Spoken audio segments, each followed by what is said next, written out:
Hello. It is time for our midweek message. Uh, I'm in a different place today, downstairs. So here we go. And you can also find this on, lest I forget, you can also find this on Facebook at the St. Andrew's United Church Cumberland page. So as I'm sure you figured out, our midweek messages for the last few weeks have been a kind of corollary or backup to the summer series on asking the right questions.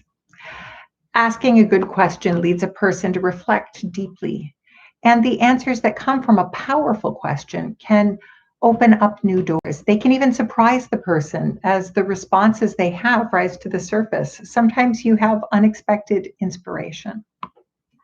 On our journey through Romans 12, which we have been slowly working our way through in the last few weeks, it offers us some groundwork to base our responses to the questions that I've asked you on.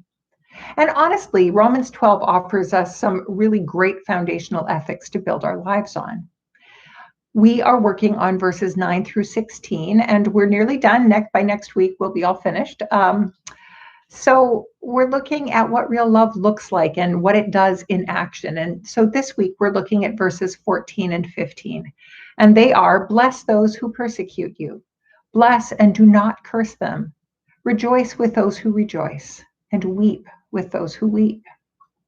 Now, another translation, that's the NRSV that you just heard. You're going to hear the message. Another translation puts it this way, which I like because it's a little bit more up to date. He says, bless your enemies. No cursing under your breath. Laugh with your happy friends when they're happy. Share tears when they're down. Get along with each other. Don't be stuck up. Make friends with nobodies. Don't be the great somebody. I love that. Okay, so let's take a look at verse 14. So the message, by the way, a wonderful translation and always a good one if you want to hear it with fresh ears. So we're going to take a look at verse 14. That's about blessing your enemies and being strong enough to not respond in anger or in any reactive way to someone who is persecuting you. Now, that might seem like a Herculean task because it often is, but we are not asked to do this alone. God is love. How does love respond? Well, for starters, it doesn't respond in reaction to the person or the persecution. It does respond out of an internal ethos of love and compassion. So love, or God who is love, responds proactively rather than reactively and chooses how to act, not from a response to the outside world, the reaction, but through a response of compassion, both for self and other. And that comes from within. So it's an internal response that prompts any sort of action. Now, that's a really different set of ethics, and it grows out of experiencing God's love. And that changes us, that experience of God's love in our life. And also understanding teachings such as this one, where we learn what love does and how love acts. Our source, who is God, of course, informs us. God nourishes us and through us offers healing to those around us, even our enemies. So this is an important place to begin when we ask questions about our purpose as a faithful and called community. That's our congregation. So we begin and end in love, and we are informed by God who is love. So the next verse is an extension of that compassion. It says, rejoice with those who rejoice and weep with those who weep.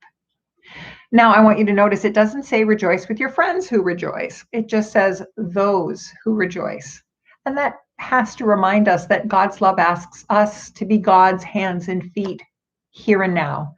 So we rejoice and weep and relate to and sympathize with and have compassion for all others, whoever they may be.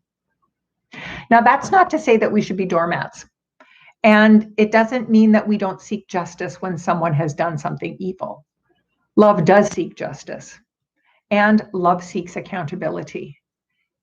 Love also has compassion and seeks healing and fair dealing for all. That's the part of rejoice and weep, to extend grace and integrity, to empathize. That's what love looks like. So, but when we speak about grace, I really want you to think about the concept of grace, God breaking in and offering big L love to all of creation.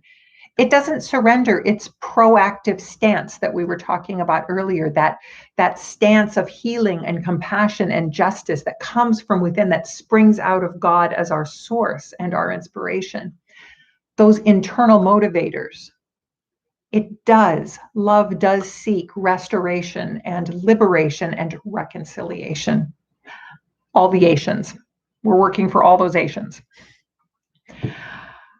This is the ethos we are invited into when God seeks to heal and restore us. And then as we experience God's love and God's teachings, we act out of that place of compassion. So when we ask those questions about quest and call and purpose, we can start from Bible verses like these. We know where we start and where we stand, and that is in the center of God's love, seeking justice. So until next week, and in this with you all together, we'll see you. God be with you.